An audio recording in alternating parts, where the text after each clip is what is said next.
Welcome to the Unpatched Conversations, where we have honest discussions at the crossroads of leadership, culture, and technology. Stories that go beyond headlines from those who live it every day. We will have leaders and decision makers joining us every week who will share what it takes to lead effectively and securely in a digital first world. Changing demography, even the threat landscape is changing so rapidly. So unless and until you update that and you give them scenarios which are changing. Last year, what was the scenario?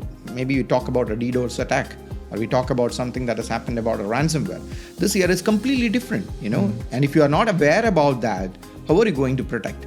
UAE is one of those countries where we have taken it so seriously. We can see that we have a minister for cybersecurity. We have a UAE Cybersecurity Council that actually creates a lot of awareness, advocates for the need of integrating cybersecurity into everything what we do. Do the CISOs report to CIOs or they report to the board? Yeah. I believe the CISOs hold a lot more power than the older days now, and they need to have a metrics reporting. Look for silent resistance within your organization, because these days it's not just about the loud complaints. People don't complain or cry like I cannot do it, but there will be silent resistance. So when we talk about resilience, you will have to invest in layers of security. Layers of security always comes with a lot of cost, because it's not just one solution. It's about different solutions that's been talking to each other. And most of the people don't even understand why we need that. The truth is all about leading across this complexity is not just about mastering the systems, but you just need to also master about the human bandwidth.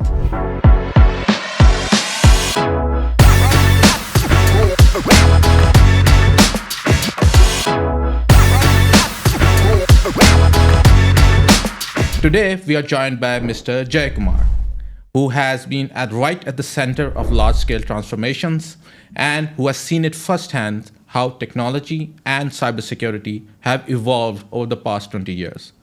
Welcome, Mr. Jayakumar. Good to have you here. Thank you. So let's start with transformation. You have seen large transformations across countries, across organizations, and across cultures. How do you even start with such a transformation? How do you plan for this? That's a very, very, very interesting question to start with. I think, it's always about the storyline. So as leaders, we always go with technology and the technology jargons. So it's always good to start with a storyline. So what we used to do in most of the organizations where I have worked with is start with the narrative. It's all about storytelling. And if you're able to convince and make the finance of the organization understand the same story, what the other side of the geography looks like or what the other side of the geography feels like, then we can bring the use cases or the case study into a much more top-down narrative. So it's all about creating that storyline. It's not just about telling the technology jargons anymore. The next one is also about creating a North Star. What I mean by North Star is create one single outcome that can, come out of any such initiative, which is a transformation initiative or which is kind of a program that runs across the organization. It's very easy to get lost in matrices, but creating a North Star will actually help the organizations to define. For example, uptime, simple, but it's crucial. When it comes to the customer centricity, how happy your customers are, you measure that, so create that North Star and run that across the organization for such transformations. Tie everything back to the customer, because without the customers, we are not going to exist. None of the business exists. And people, somehow believe that if you are in a B2B, we don't need to think about customers, but it's actually a very, very wrong misconception because B2B is equally a customer-centric because you are dealing with someone who is a customer for you, similar like a B2C.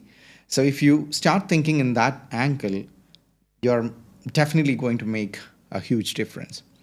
The other thing is you also need to think in layers, not in leaps. So Dubai was built, you see Dubai and you see a lot of skyscrapers, but it's like building a city. You need to have a planning. You need to build modular. You need to start with the buildings, the landscapes, the skyscrapers.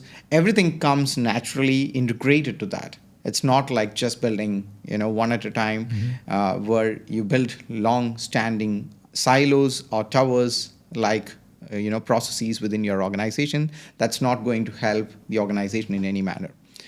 Lastly, also need to look into the low-hanging fruits, because when you drive transformation, it's again very easy to get lost into the processes that gets into silos.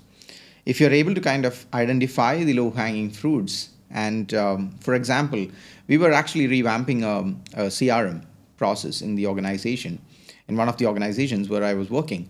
But at the same time, the business was so demanding, so where we actually used low code to build a customer portal, which actually helped a lot more and increased the efficiency, and the processes got streamlined quite a bit. And the team, got very much into it, and we got the buy-in from them for the CRM revamp. So this is the way which you should look in when you are driving large-scale transformations. Has the meaning of transformation itself changed over the past years with new technologies coming in, expectations changing, and even the cycle of the transformation itself is, I believe, changing now?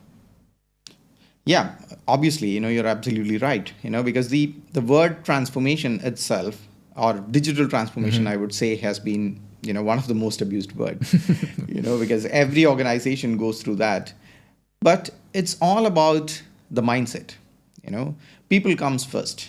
If you talk about any transformation without having the people on board, then you are going to drive something with just a skeleton. You're not going to get the outcome, really out of it. Right. So when you talk about people, you have different people in different organizations, and in different countries, people work with different processes. There are different working cultures. So how do you balance that out, that during this transformation, this is how things are going to shift, because you're going to be moving things differently in different places? I think culture is one thing which defines an organization. When you really look at multinational organizations, for example, which has got offices and kind of people that is spread across different countries. Every country will have their own culture, for example, and the people who are working there, living there, the way which they do operate things will be completely different. And I have seen this happening firsthand, because we live in a country called UAE, where everything used to happen yesterday. Even our management things like, we can get it yesterday. That's the pace at which we are working over here. But when you really compare this with any other place, it is actually, very, very difficult to manage that expectations, because they focus mainly on the outcomes. Not that we don't focus on outcomes. They focus on outcomes in a consistent manner. So the speed at which they do things will be completely different. So we need to be cognizant of that fact, like what are we trying to achieve? And as I mentioned in my earlier statement, we just need to tell the storyline and make them very, very clear. For example, we were doing an AI-led analytics solution. When we were driving that project, Dubai team was very, very happy about it, because they wanted this, for so long. The other side of the organization, where there were people who were actually used to many of these systems and processes, they don't want to replace that. So it's about the culture, it's about the people. So unless and until you understand and fix that particular point, you are not going to really make any impact on that transformation. So that's the reason why, many of the transformations fail. We talk about change management, but it's all about people management, understanding what the other side of the table needs, what exactly a human being needs, and making them understand what the organization is driving and why it has been driven. And you need to stand in their shoes. At many a point, technology leaders comes with a lot of experience, and we call it as technical depth, and every organization has got a technical depth. But at the same time, there is a cultural depth as well.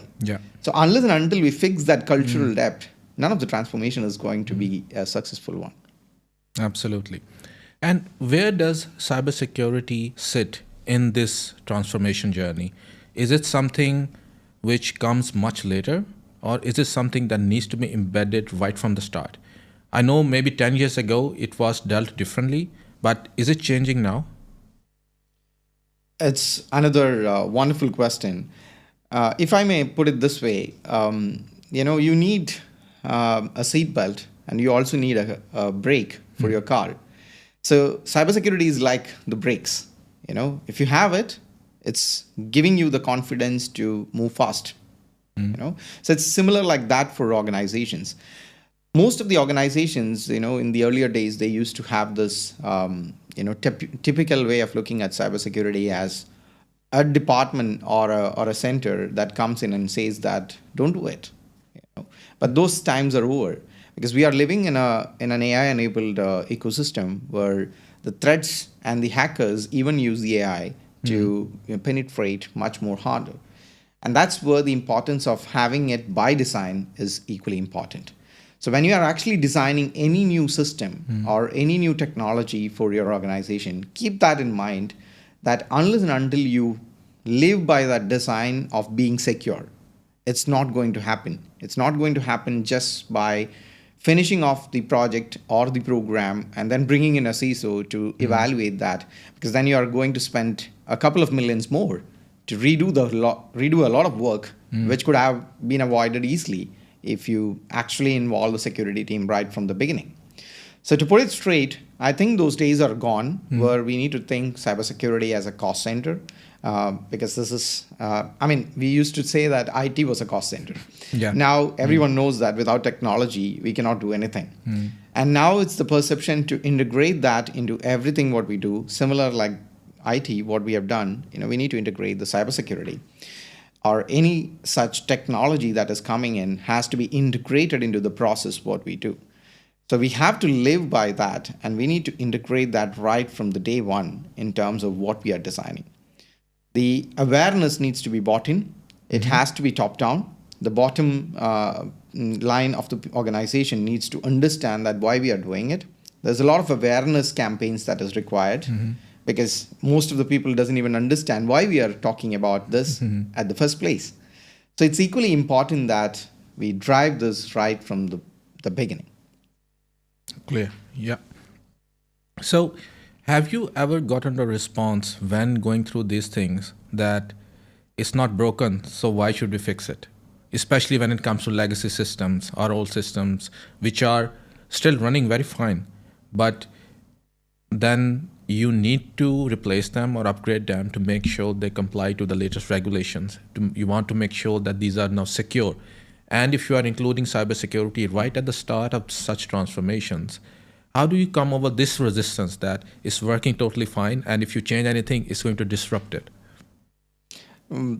Another interesting question.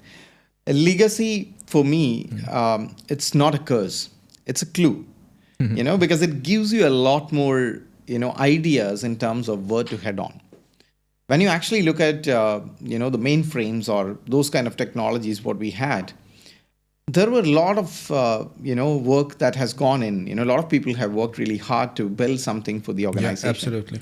For example, I was working in an organization where we wanted to drive a transformation program, firsthand.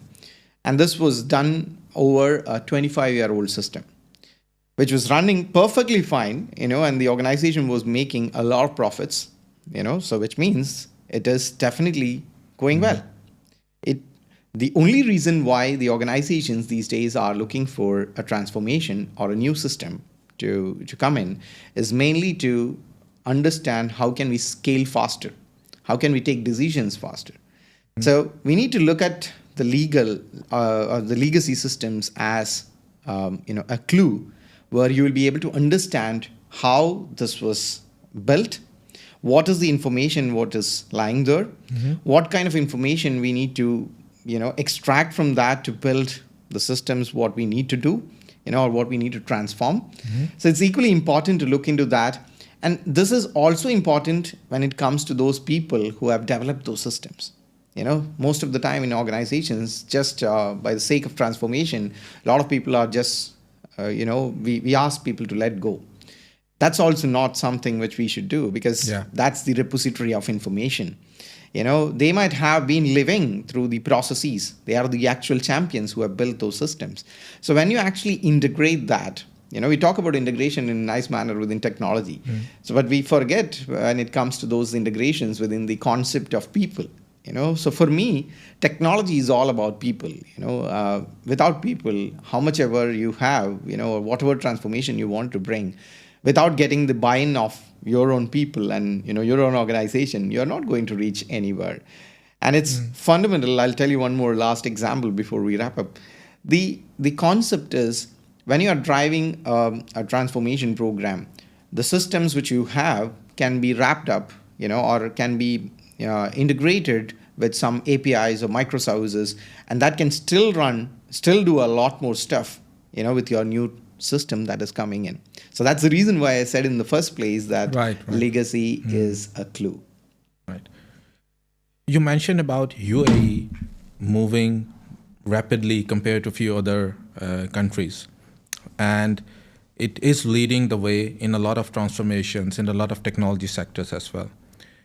Is UAE or the Middle East in general, are they following the same advice that you just said? Are we keeping cybersecurity as part of the initial building infrastructure? Are we keeping people involved, or are we doing these integrations in the right way, or is the focus too much on building fast rather than secure?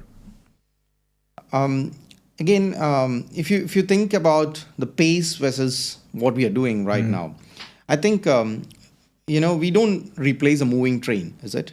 You build something next to it. Yeah. So, for example, if you think about UAE, we are already moving in a very high momentum. A lot of things are happening within the organizations where we are all working, and a lot of things are working really well, as we just discussed. So, when we wanted to kind of build or transform something within the organization, you should actually start that and understand that with the why. Why we need it, and what is the reason behind it. What are we trying to achieve? If we are able to answer these questions, then we would be able to kind of build that right next to it, rather than replacing something. So, to answer the question about the cyber part of it, I believe UAE is one of those countries where we have taken it so seriously. We can see that we have a minister for cybersecurity.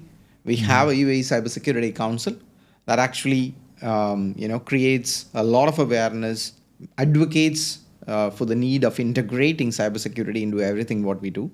And this is the advantage of, working and living in a country like UAE, because it will come naturally from the top down, because it's been there embedded into everything what they do here in the country level. So within the organization level, when we go back and tell that this is something which we wanted to do, there is definitely a buy-in. So I believe, it's very, very important, as we just discussed, to integrate that by design right from the beginning. And I believe UAE is at the forefront on that. At the same time, we are also at the forefront of being, targeted. It's a balance what we have to make.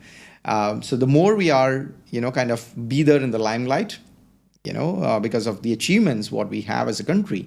And as an organization, we should also be prominent.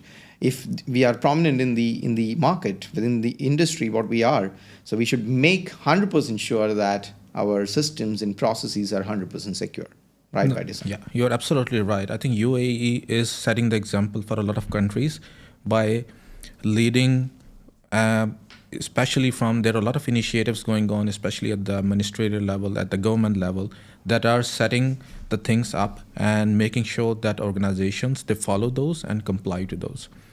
But still, are there any apparent blind spots when it comes to these setups, these transformations, that even the mature organizations, they tend to overlook? A few things that come to my mind are third-party risks, cloud, and these kind of things.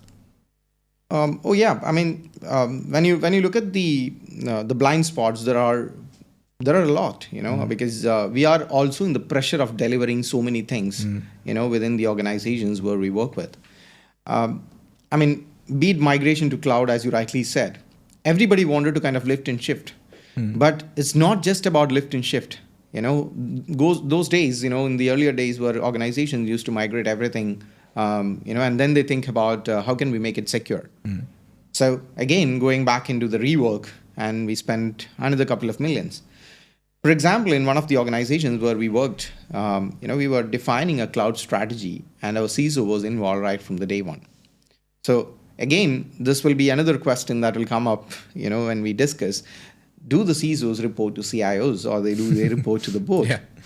I believe the CISOs hold a lot more power than the older days. Now, and they need to have a metrics reporting. I will not say that they should not report to the CIO. They should report to the CIO, and at the same time, they should have an access directly with the board, because cybersecurity has become a strategic imperative in most of the organizations. And when you actually define that, and as the example, what I said, when we were defining this cloud strategy, our CISO was involved right from the day one, which actually helped us in securing that design right from day one. And the advantage of that: happy customers, zero downtime, or very minimal changes that was required by having having the new architecture and the new systems on cloud. So this is something which every organization could think through, right from the beginning. Yeah, I think this is the way to plan such things, getting the right stakeholders involved right from the start, and making sure these things are embedded into your process and your systems, rather than thinking of it at a much later stage. Okay, let's talk about everyone's favorite topic these days, AI. What's actually happening in the boardroom? Since you are part of such discussions and such conversations, what goes around and what is being talked about when it comes to AI? AI has been the talk of the town. I think I won't believe that we'll not be having a question of AI with this podcast, because without talking AI, I believe none of the technology discussions happen in any boardroom these days. The fundamental reason is the board of directors or the board members are much more aware about what AI can do, because we are living in a world where we have been driven by AI in many such activities what we do. I think the fundamental about AI is moving from reinforcement to, or I would say that from replacement to reinforcement. And how we can do that is, there's a lot of discussions that used to happen in terms of AI will replace the people. When the computers was introduced, it was the same way which we used to talk about, that it is going to replace the entire human being. But it was not the case. AI used to actually come up with a lot of use cases, and we have got a lot of use cases within the organizations. I mean, be it with finance, be it with HR. These are the areas where we have seen the low-hanging fruits, especially when it comes to the use cases. But when you really look at it, it can go much above and beyond. When you really look at the opportunities that AI can bring onto the table, that's where you need to drill down a bit more and identify those use cases that can come from a top-down initiative. Most of the organizations these days, they actually go with random use cases. And this is one of the fundamental issue, because they forget the AI economics. You actually try to build something, and at the same time you try to adopt a lot of tools and technologies that are available in the market. But fundamentally, you are trying to just do an automation. You're not building or you're not doing any AI. Right. And many of the companies these days, they forget that differentiation between automation and AI. I'm not saying that AI will not automate. AI will do a lot of automation, but at the same time, AI is completely different. That's why the AI economics needs to be, taught.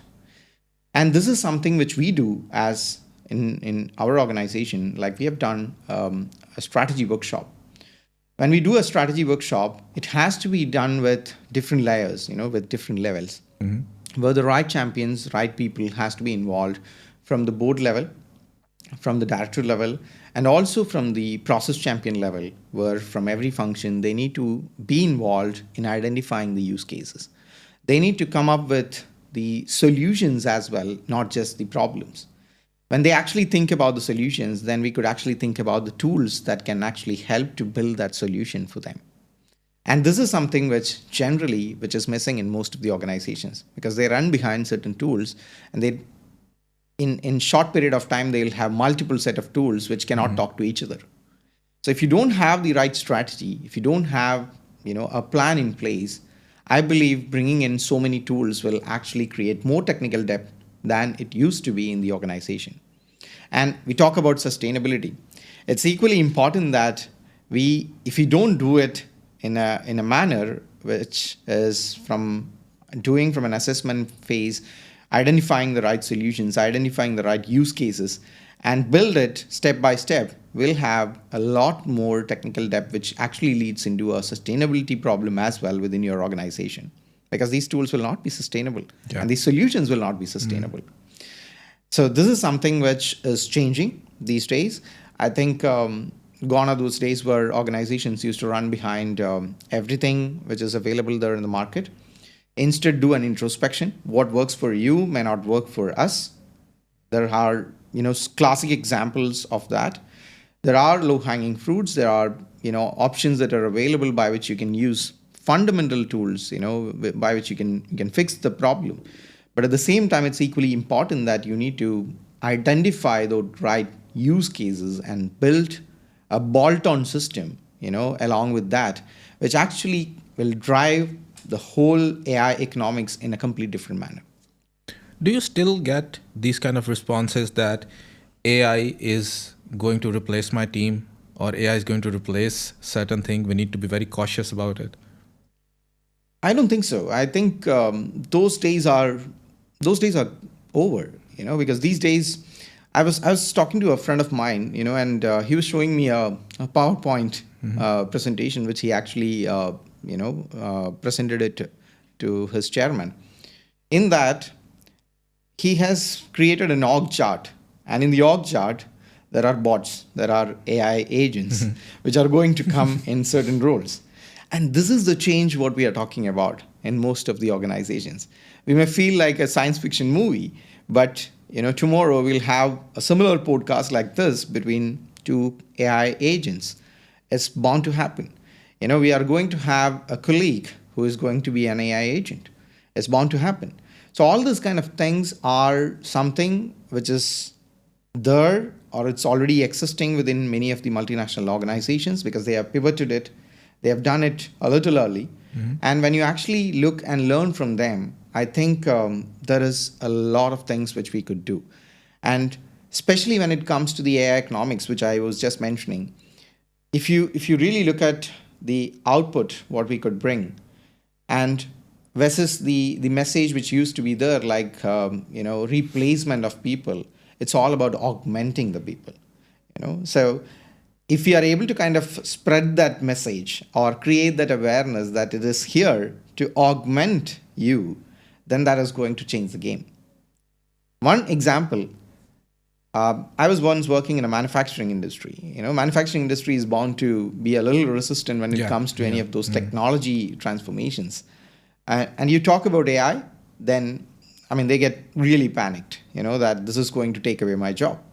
But the moment you actually show them the advantage of any of those tools, which a shop floor can get automated, and then the buy-in becomes much more higher, because they understand that this is going to support us rather than creating a hurdle in my job or creating a situation where it is going to replace. The moment they understand that it's going to augment the work what we do, then there is a lot more buy-in. So this is fundamental, creating that awareness, understanding the use cases, starting it right from the beginning, creating that kind of a strategy which can go across the organizations. If it is an organization that is spread across multiple countries, then definitely you should empower the local teams to drive their own strategy, because what works for Dubai, as we said earlier, may not work for Europe. Absolutely, yeah. I think you gave a good example of manufacturing. I think we went through the same phase, especially within manufacturing, when we were talking about automation. Manufacturing was one of the sectors which was impacted directly and which got transformed the most when it came to automation. And the same is going to happen with AI as well. Again, everyone needs to understand what are the impacts, how is it going to support them in increasing the efficiency eventually. And it's there to support them, not to replace them. So expanding onto the same thing when it comes to these kind of problems, when it comes to people across different geographies and different organizations, how as leaders, how do you spot that this is something which is going to be a major challenge, that technology is not going to be a challenge, this is going to be a major challenge, and then how do you keep it at the forefront when it comes to such board discussion that we need to address this first, technology will come later? I think, as I mentioned, technology moves in sprints, but culture moves in trust. And this is something which most of the organizations forget when it comes to those kind of discussions. Because you can drive, you can, kind of plan your initiatives within a couple of months, within a couple of years, what needs to be done. And these are the days we talk about agile and everything has to be fail fast and so on and so forth. But at the same time, look for silent resistance within your organization, because these days it's not just about the loud complaints. People don't complain or cry like I cannot do it, but there will be silent resistance.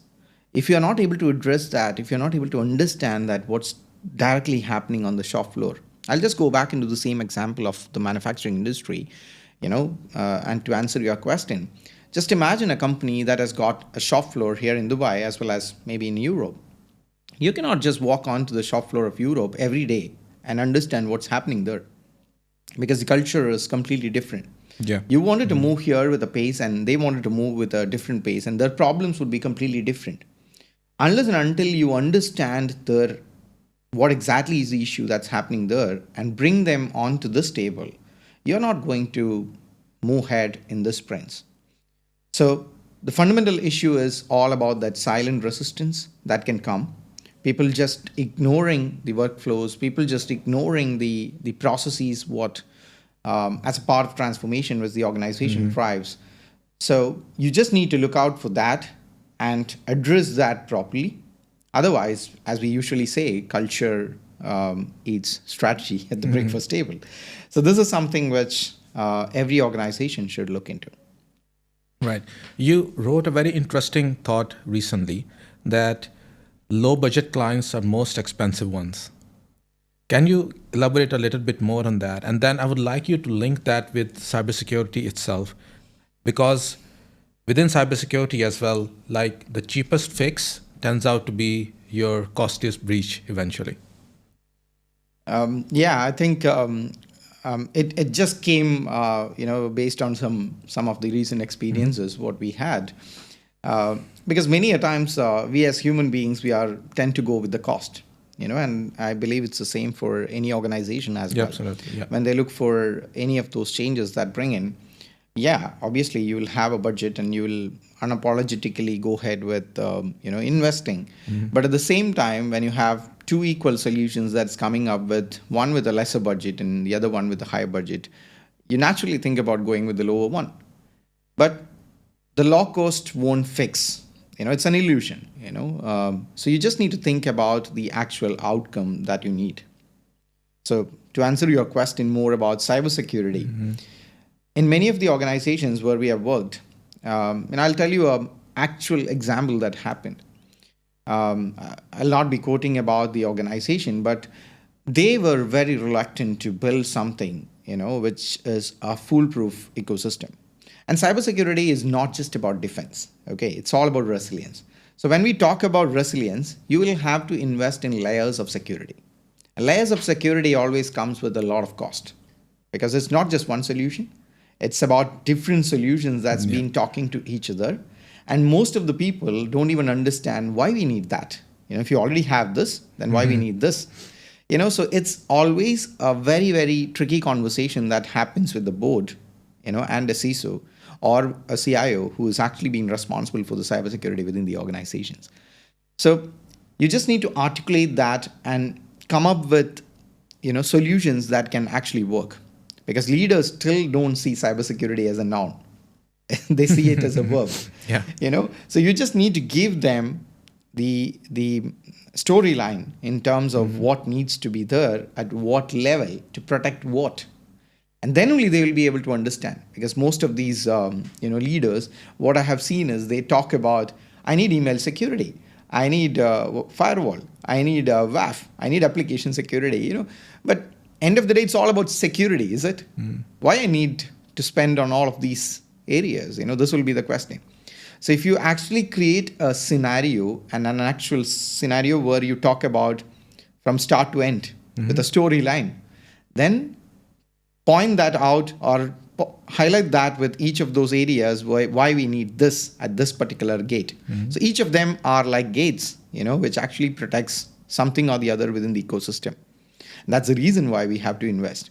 So when you actually run behind solutions that are cost effective, I'm not saying that we have to spend on the systems that are always on the higher priced or higher cost, but you need to look out for solutions that actually works really well for other organizations or in the similar organizations, and who has proved their credibility in the market.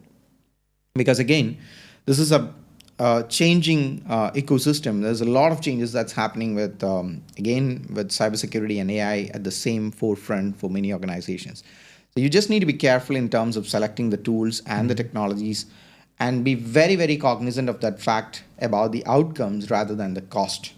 Because sometimes you'll pay the price of not being protected versus what you're trying to protect. I believe we all have locks in our our doors are having locks in our houses, but we don't think about how much we spend for that lock. We actually measure that by those things which we have not lost for so many years. True. So it's all about that. When we actually talk about any investment within the cybersecurity, you just need to think from that angle and invest and give them the storyline, because it's not their mistake, it's your mistake that you're not able to articulate, you're not able to convince them, why we need this. So with so many tools coming in every day and with technology changing so rapidly, and at the same time, countries like UAE also wanting to move forward at a very fast pace, how do you make sure that the teams that you are working with, they are focused, they don't get lost in this, rapid development, and they don't get burned out just because we want them to move rapidly and to evolve rapidly? I think, again, it's all about awareness. Unless and until you have created that awareness, I think it's going to be very, very difficult, because fundamentally we talk about the advantages, but we never talk about what if this is not there, what would be the scenario. So that scenario discussions very seldom happens within the organizations, and within the teams as well. Because you actually, as a leader, you come up with a plan, and then you ask the teams that these are the tools which we are planning to implement. We have got the budgets to it. Let's go ahead and implement. But instead, if you just challenge the users as well as the teams and say that and create them with a scenario, because many of the organizations, I have seen this like a storyline where every year you actually give them a PPT or a tool or a portal to sign up and go through it. And read everything and say that I accept, I'm done with, the study or, the awareness session of cybersecurity which has been given. But it's not that. You need to actually give them scenarios to understand. There are even tools that are available for that. The really good tools which actually depict scenarios, and they updates that every year. And this is equally important because there's a changing demography, even the threat landscape is changing so rapidly. So unless and until you update that and you give them scenarios which are changing. Last year, what was the scenario? Maybe you talk about a DDoS attack, or we talk about something that has happened about a ransomware. This year is completely different, and if you are not aware about that, how are you going to protect? So it's all about the human centricity. You need to build human as your first line of defense. And I think we have spoken about this many times, but people still forget that by having the largest and the best of the breed systems is going to protect you.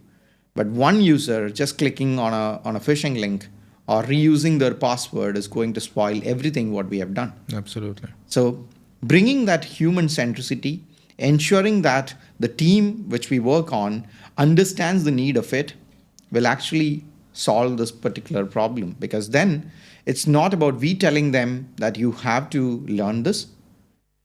Instead, they will come back and say that we just need this. Why can't we do this way? So it's always about constantly challenging each other, coming up with solutions that actually can drive the organization's cybersecurity and that maturity into the next level. So one thing I have noticed in our conversation is that people are right at the center of everything, whether it's transformation or technology.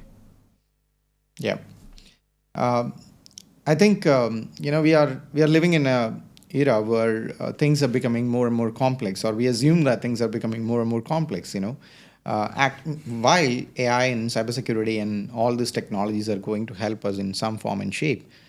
So it's all about if I just want to put it in a single statement, the truth is all about leading across this complexity is not just about mastering the systems, but you just need to also master about the human bandwidth. And why I'm telling this is if you can scale at empathy, and not just execution, then you win. I think that's a really, really good point. And I think this is what was across all of our conversation today as well, that although transformation has changed a lot over the past years, technology has changed, new tools have come in, but one thing that has remained common throughout is the people itself. We need to treat people at the center of all of our strategies. We need to make sure that the culture and the way the people work, they are at the highest priority so that we can implement technologies and these transformations in an effective manner. Thank you so much for your time today. It was a pleasure speaking with you, and I'm sure for those listening and watching, they got some very useful insights out of it, and they can have these discussions within their organizations, and hopefully they'll be able to implement some of these plans and some of these strategies within their organizations as well. Thank you so much. Thank you so much. Thank you so much, and thank you for having me. My pleasure.